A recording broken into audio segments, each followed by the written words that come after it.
Hello, नमस्कार। कैसे हैं आप सब लोग? उम्मीद है लॉकडाउन खुलने के साथ ही आप सब एक्साइटेड होंगे अपने अपने ज़रूरी काम करने के लिए ऑब्वियसली। एहतियात बरतते हुए हम इस डील का आनंद तो नहीं कह सकती, हाँ यूटिलाइजेशन ज़रूर करें।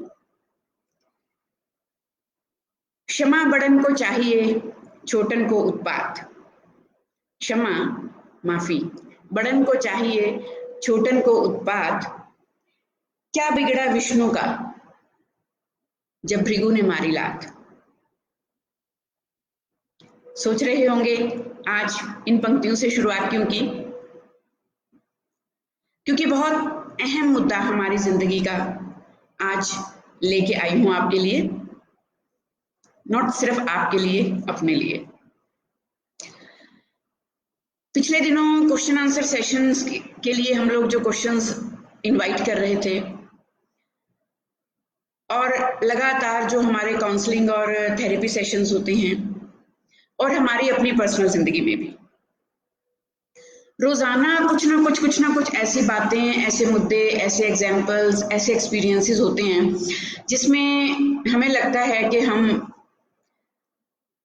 इतने आहत हो जाते हैं, इतने फेडअप हो जाते हैं, बस हो जाती है कि यार अब और कितना,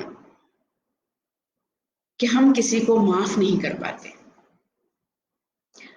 और करीबी रिश्तों में माफी मुझे लगता है हम इंसानों के लिए और भी ज्यादा मुश्किल हो जाती है। तो इसीलिए वो दो लाइनें पढ़ी कि क्षमा बड़न को चाहिए, छोटन को उत्पात। क्या गया विष्णु का जब भृगु ने मारी लात।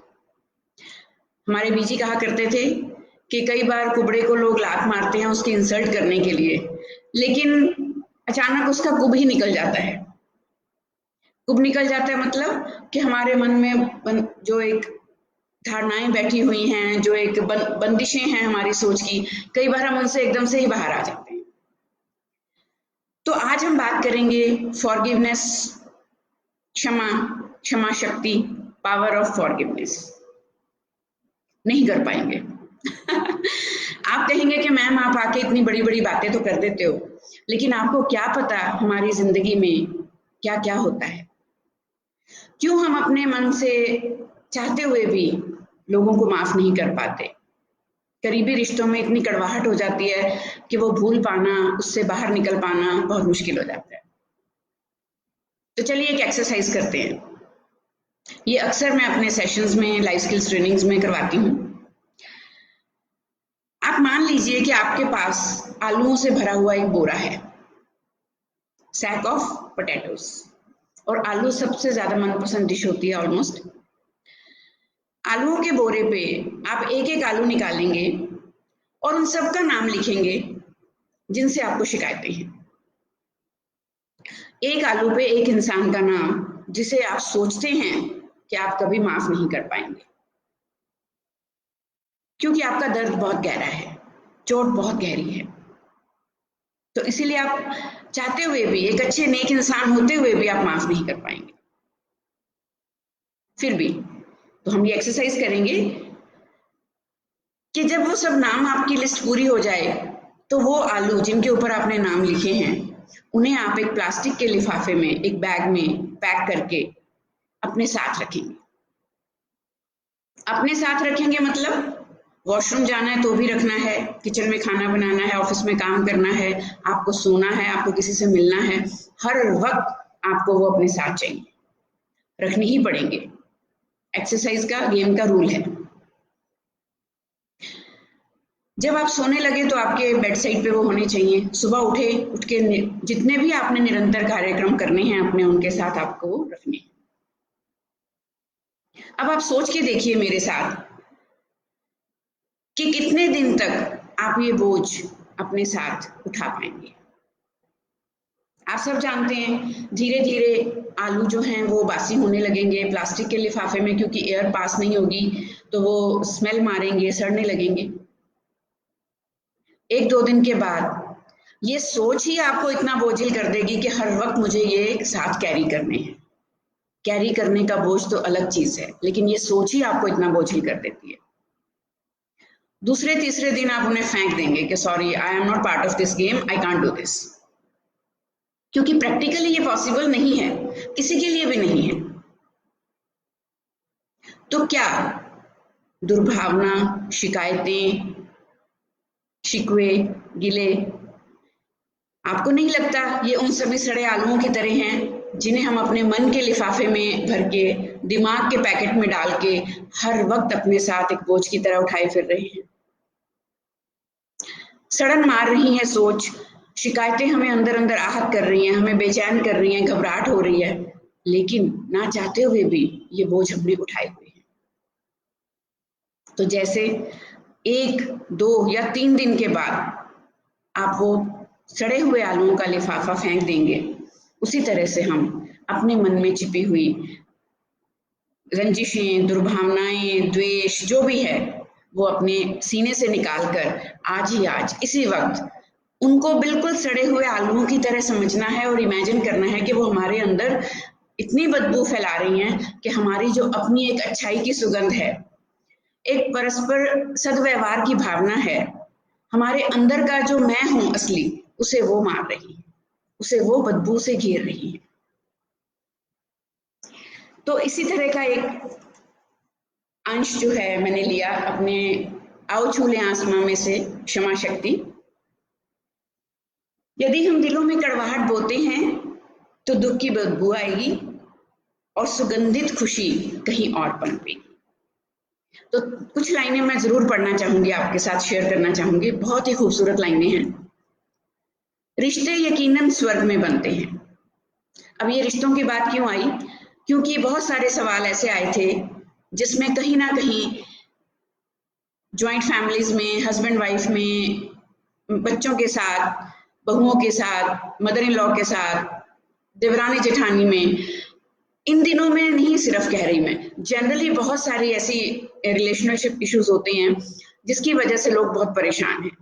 और एंजाइटी, डिप्रेशन, लो फील करना, आइसोलेटेड फील करना, रिजेक्टेड फील करना, डिजेक्टेड फील करना, ये बहुत सारी चीजें सिर्फ इसीलिए हैं क्योंकि हम छोटी छोटी बातों के लिए रिएक्शन बहुत देते हैं। हम ओवर सेंसिटिव होकर सोचते हैं, रिएक्ट करते हैं, हम रिस्पॉन्ड नहीं कर पाते। सोच रही हूँ कि बहुत ही जल्दी एक सेशन हम इस पे करेंगे, how to handle difficult people in our life. वो हम भी हैं दूसरों के लिए, तो इस पे एक बहुत मजेदार सेशन अगला हम करेंगे। तो आगे सवाल जवाब ना लेते हुए हम लोग सवालों में से ही कुछ बातें निकालेंगे जो बहुत बहुत कॉमन है और हम सबको वो जिंदगी में परेशान करती हैं, तो कोशिश करेंगे कि हम उन्हें इस तरह से सुलझाएंगे। तो रिश्ते यकीनन स्वर्ग में बनते हैं, लेकिन उनका अमल यहीं इसी धरती पर होता है। दुनिया में आते ही रिश्ते पहले बनते हैं और नियम बाद में। ज्यादातर मेरे जैसा असूल पसंद इंसान हमेशा अच्छे और बुरे, सच्चे और झूठे, क्या कहूं, उसी चक्कर में पड़ा रहता है कि मैं माफी क्यों मांगू, मेरी क्या गलती है, मैंने तो कुछ गलत नहीं किया फिर भी मैं माफी क्यों मांगू, और हर बार सही होके भी झुकना क्यों ऐसा करना पड़ता है। ये अहम को तो चोट पहुंचाता ही है, लेकिन अंदर अंदर रिश्तों के लिए भी कड़वाहट पैदा करता है। लेकिन बहुत खूबसूरत लाइन है कि जब भी हम दुनिया में आते हैं तो रिश्ते हमारे पहले बनते हैं, जीवन जीने के नियम बाद में बनते हैं, क्योंकि जीवन रिश्तों का नाम है और रिश्तों में हिसाब नहीं चलता। अब ये डिपेंड करता है कि रिश्ते कैसे हैं, लेकिन ये हम पे भी डिपेंड करता है कि क्या हम सिर्फ कुछ करीबी रिश्तों में ही ये हिसाब किताब छोड़ेंगे या जनरली अपना स्वभाव ऐसा बनाएंगे कि अगर हम बिजनेस में धोखा करने वालों को माफ कर देते हैं पैसे के फायदे के लिए या फ्यूचर टाइप के फायदे के लिए, तो क्या घरों में हम ऐसा नहीं कर सकते, अपनों के साथ ऐसा नहीं कर सकते? हर पल किसी न किसी रिश्ते में जीना इंसान की प्रकृति है, हमारा स्वभाव है कि हम अकेले नहीं जी सकते। समाज में, परिवार में, ऑर्गेनाइजेशंस में, बिजनेस में, दुकानदारी में, कहीं भी देखिए, हर एक का कहीं ना कहीं कोई ना कोई ऐसा रिश्ता है जिसके साथ हमें जीना पड़ता है। हमारी मानसिकता ये अधिक तय करती है कि हम उन रिश्तों को कितना बखूबी निभा पाते हैं, जी पाते हैं। परिस्थितियां नहीं करती। जबकि हम ये सोचते हैं कि परिस्थितियां हैं, सिचुएशन ऐसी बनी, माहौल ऐसा था, कारण ऐसा बन गया कि मैंने वो गुस्सा किया या मैंने माफ नहीं किया। लेकिन आज हमने ये समझना है कि सिचुएशन से ज्यादा पावरफुल है हमारी मानसिकता, हमारा अपना माइंडसेट, मेरा खुद पे सेल्फ कंट्रोल, मेरी खुद का स्वभाव, मेरे खुद की मैं। रिश्तों में अपेक्षाएं तेजाब हैं। वाह, अपेक्षाएं मीन्स एक्सपेक्टेशंस। बिल्कुल ठीक उसी तरह जैसे मैंने आपको पिछले सेशन में भी बताया था कि मिनिमाइज एक्सपेक्टेशन हैंगओवर। सबसे ज्यादा पंगा ही एक्सपेक्टेशंस का है। हर रिश्ते से हम उम्मीदें इतनी लगा लेते हैं कि हम उस इंसान को उस रिश्ते की दायरे में बिहेव करने के लिए एक्सपेक्ट करने लगते हैं। तो जो रिश्तों में अपेक्षाएं हैं या एक्सपेक्टेशन हैं, ये बेसिकली एसिडिक हैं, ये तेजाब हैं। और अतीत के हवाले, अतीत मतलब पास्ट में जो हो गया वो आज भी अगर हम कैरी किए हुए हैं अपने मन में और अपने रिश्तों को उस पास्ट के रेफरेंस में ही निभा रहे हैं, तो फिर उस ये प्रतिशोध के छुरी के समान है। वो एक ऐसा चाकू है, वो एक ऐसी तलवार है जो धीरे धीरे धीरे रिश्तों की नसों को काटती रहती है। एक आम आदमी आसानी से नकारात्मक भावनाओं की रोक में बह जाता है। नेगेटिविटी तो हमें बहुत जल्दी है कैरी करती है, हमें पूरी तरह से काबू कर लेती है, हमारे ऊपर हावी हो जाती है। कहीं संयम की कमी है, किसी में पेशेंस नहीं है, जरा जरा बात पे उबाल आता है, तो कहीं अहम का टकराव, ईगो क्लैशेस रिश्तों में सबसे ज्यादा नेगेटिव रोल प्ले करती है और यही हमें आगे आके माफी मांगने या माफ करने के लिए बहुत बड़ी अड़चन पैदा करती है। रिश्तों में दूरियां, बनावटीपन बढ़ने से जीवन ठीक सड़े आलुओं की तरह हो जाता है। अब अगर कुछ ऐसे रिश्ते हैं जिनमें हमें शिकवे शिकायतें हैं और हम माफ भी नहीं कर पा रहे, दूसरे ने माफी मांगी नहीं और हमने दी नहीं, लेकिन फिर भी हम निभाए चले जा रहे हैं, तो आप सोचिए वही आलुओं, सड़े हुए आलुओं का हम बोझ उठाए हुए ही उन रिश्तों को निभा रहे हैं। तो कर सकेंगे आप ऐसा? रह सकेंगे अब ऐसे? नहीं। आज हम ये डिसाइड करेंगे कि हमें अपनी जिंदगी में ये सड़न और बू नहीं चाहिए। चिंता करूं मैं जितनी अतीत में छिने सुख की, चिंता करूं मैं जितनी अतीत में छिने सुख की, उतनी ही अनंत में गहरी होती जाएं रेखाएं दुख की। तो पास्ट में जो हो गया, किसी ने हमारा सुख, चैन, सेल्फ रिस्पेक्ट उसको आहत किया, कुछ गलती की, माफी नहीं मांगी, हमें हर्ट किया, कोई बात नहीं, उसके लिए हम अपने आज का जो चैन है वो नहीं खोएंगे। आपको पता है जब हम काउंसलिंग सेशंस करते हैं या साइकोथेरेपी के सेशंस अपने यहाँ करते हैं, लाइफ स्किल्स की ट्रेनिंग्स करते हैं, ज्यादातर लाइफ स्किल्स की ट्रेनिंग्स में एक एक्टिविटी हम जरूर कराते हैं, खासकर रिलेशनशिप मैनेजमेंट इश्यूज के ऊपर जब हमारी वर्कशॉप होती है, कि सबके साथ जब हम एक्सपीरियंस शेयर करते हैं कि उनकी जिंदगी में क्या परेशानी है जिसकी वजह से रिलेशनशिप बैरियर्स हैं, सब अपने अपने एक्सपीरियंस शेयर करते हैं, जिन लोगों से उन्हें शिकायतें हैं, जिन लोगों के साथ मनमुटाव है, जिनकी वजह से उनकी जिंदगी में ये जहर है, उनके बारे में हम खुल के बात करते हैं। और जब वो बात करने से मन हल्का हो जाता है, उसके बाद हम एक फॉरगिवनेस डे रखते हैं, फॉरगिवनेस मूवमेंट, क्षमा गोष्ठी। गोष्ठी क्या होता है कि जिसमें सब विचार हमने साझे किए एक दूसरे के साथ और उसके बाद आनंद के साथ हम बाहर निकले। तो उस फॉरगिवनेस मूवमेंट में हम सभी पार्टिसिपेंट से उस पर्टिकुलर इंसान जिसके साथ उनको शिकवा शिकायत थी, जिसके साथ वो रंजिश दिमाग में रखी थी, अभी तक वो माफ नहीं कर पाए थे, उसको हम माफ करने के लिए ओपनली अनाउंस करवाते हैं। हर बार चाहते नहीं होते वो माफ करना, ऑब्वियस है, हमारा भी मन नहीं होता, कई बार बहुत बोझिल होते हैं हम लोग, लेकिन ऐसा करने से ही आधा बोझ मन का हल्का हो जाता है और उन्हें उस वर्कशॉप की इंपॉर्टेंस पता चलती है प्रैक्टिकली। और फिर अगले दिन कोशिश करते हैं, अगर पॉसिबल है, वो मेंबर जिसके खिलाफ उनके दिमाग में कुछ था और वो एक फैमिली रीयूनियन या फ्रेंड रीयूनियन हो सके, तो हम एक प्रेम गोष्ठी का भी आयोजन करते हैं। या फिर हम पार्टिसिपेंट्स को ये एनकरेज करके और मोटिवेट करके गाइड करके भेजते हैं कि आप जाके घर पे एक प्रेम मिलन गोष्ठी करिए। खासकर उनको कॉल करिए जिनके साथ आपके मन में कोई रैकेट्स हैं। रैकेट्स मीन्स नेगेटिव फीलिंग्स, शिकायतें, शिकवे, प्रतिशोध की भावना। आप उन्हें फोन करके बोलिए कि मैंने तुम्हें माफ किया। और अगर ये कर पाए तो आप सोच ही नहीं सकते कि दिमाग से, दिल से, सीने से कितना बड़ा बोझ उन सड़े हुए आलुओं वाला निकल जाता है।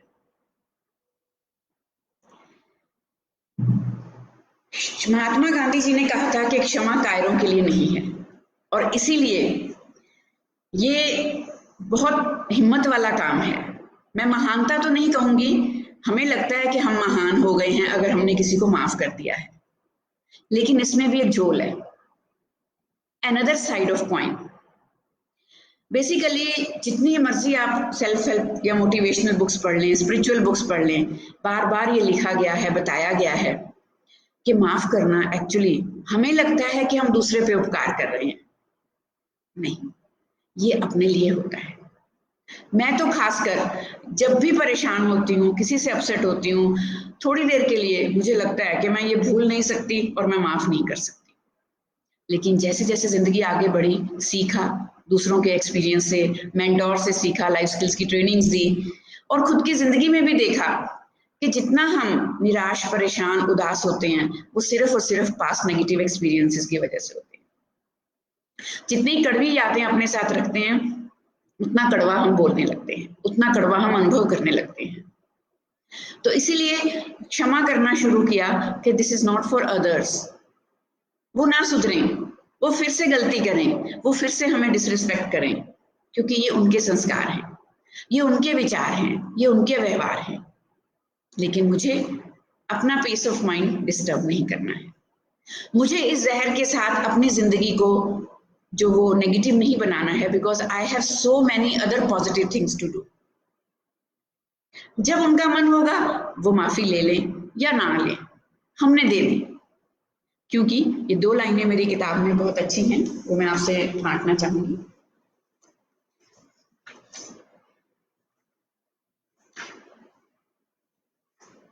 ये बहुत बड़ा चैप्टर है, इसलिए मैं सारा आपके साथ साझा नहीं कर रही हूँ। जैसे अपनों के लिए बेहतरीन तोहफा है प्यार का इजहार। हमें लगता है ना कि हमारे अपने जितने भी करीबी हैं, क्लोज हैं, लव्ड वंस, उनके लिए हम हमेशा प्यार का तोहफा, प्यार का इजहार करते रहें, आई लव यू कहते रहें, तो ये अच्छा रहता है। This is like an gift. उसी तरह उन्हीं को देने के लिए सर्वोत्तम है क्षमा का उपहार। तो प्यार का इजहार जितना जरूरी है, क्षमा का उपहार भी उतना ही जरूरी है। जैसे किसी को प्यार का इजहार करके खुशी मिलती है, वैसे ही हमें क्षमा का उपहार देकर भी खुशी मिलती है, क्योंकि कोई भी भूल जीवन से बड़ी नहीं है। जहां दया तहम धर्म है, जहां लोभ तहम पाप, जहां क्रोध तहम काल, जहां क्षमा वहां आप। ये आप जो है ये भगवान के लिए बोला गया है कि जब जब दया है तब तक हम सब समझ लीजिए धार्मिक भावनाएं निभा रहे हैं। अगर हम दयावान हैं तभी हम धार्मिक हैं। अगर हम लोभी हैं तो हम पापी हैं।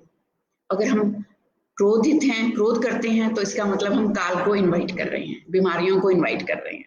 और अगर हम क्षमा दे सकते हैं, क्षमा देने में हमारी हिम्मत है, हम उतने बड़े हैं, हमारे में इतना बड़प्पन है कि हम दूसरे को माफ कर सकते हैं, तो समझ लीजिए कि हम ईश्वर को रिस्पेक्ट दे रहे हैं, ईश्वर को हम इनवाइट कर रहे हैं अपनी जिंदगी में, सुकून को, सम्मान को, सद्भावना को। तो ईश्वर की भक्ति है क्षमता, क्षमाशीलता की। फॉरगिवनेस की पावर जो है वो एक्चुअली ईश्वर की भक्ति है। वही सबसे बड़ी शक्ति है जो हमें अपने अंदर डेवलप करनी है, दूसरे के लिए नहीं, अपने लिए, अपने पीस ऑफ माइंड के लिए, अपने सुकून के लिए, अपनी पॉजिटिविटी के लिए, ताकि हम अपने अच्छे कर्मों के लक्ष्य से ना भटकें। जो हमारी जिंदगी में और बेहतरीन काम करने वाले हैं, वो मैं सच में बता रही हूँ, उनसे हमारा फोकस हट जाता है। हम डिस्ट्रैक्ट हो जाते हैं जब हम इन नेगेटिव फीलिंग्स के साथ घिरे रहते हैं। तो आइए आज ही पास वाले, दूर वाले, क्लोज वाले, अपने, पराए, जितने भी लोगों के साथ हमारे गिले शिकवे हैं, थोड़े से आलू लेके आज ये एक्सरसाइज जरूर करेंगे और कोशिश करेंगे 1-2 दिन उन आलूओं के साथ रहने की, तो अच्छे से समझ में आ जाएगा कि नहीं, इससे बेहतर है क्षमा कर देना, माफ कर देना। तो आपके लिए 1-2 लाइनें अच्छी सी कविता ढूंढ के थोड़ी सी मैं सुनाऊंगी।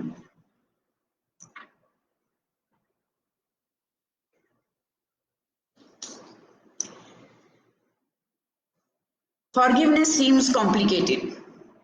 क्षमा जो है वो कॉम्प्लिकेटेड मतलब बहुत लगता है कि मुश्किल है, उलझी बुलझी है, लेकिन it simplifies many things.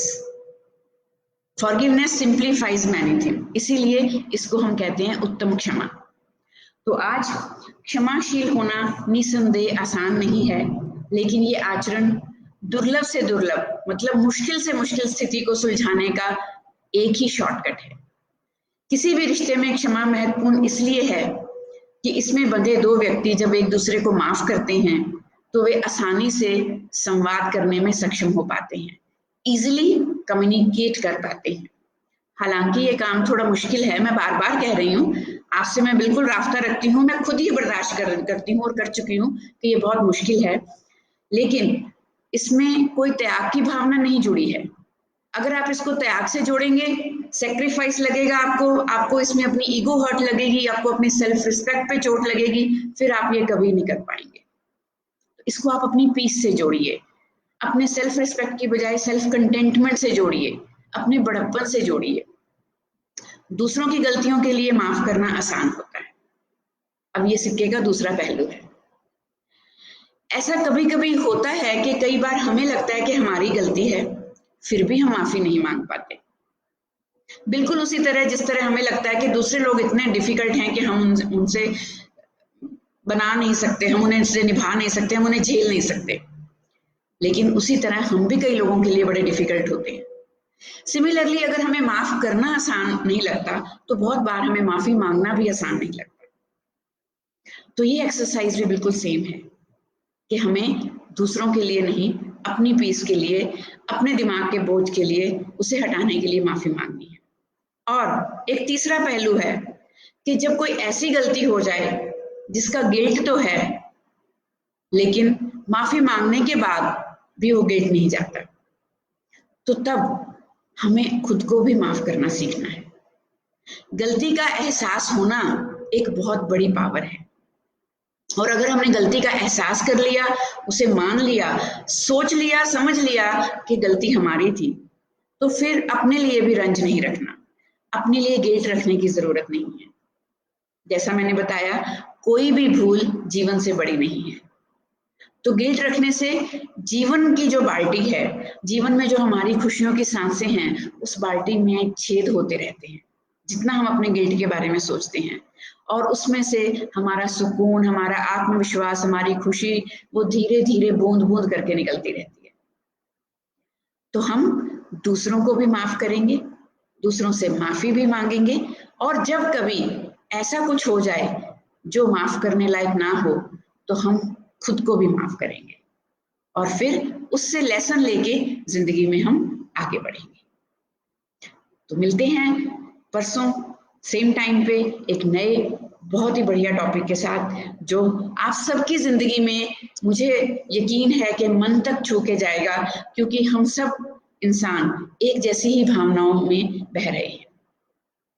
सिर्फ लॉकडाउन में नहीं, आगे पीछे भी जिंदगी में बहुत सारी परेशानियां, बहुत सारे इश्यूज हैं, और कोशिश है कि सकारात्मक दृष्टिकोण के साथ, पॉजिटिव माइंडसेट के साथ मैं आपके साथ ये आपके विचार साझे कर सकूं। तो stay safe, stay happy, stay positive and stay healthy also. Thank you so much, love you all.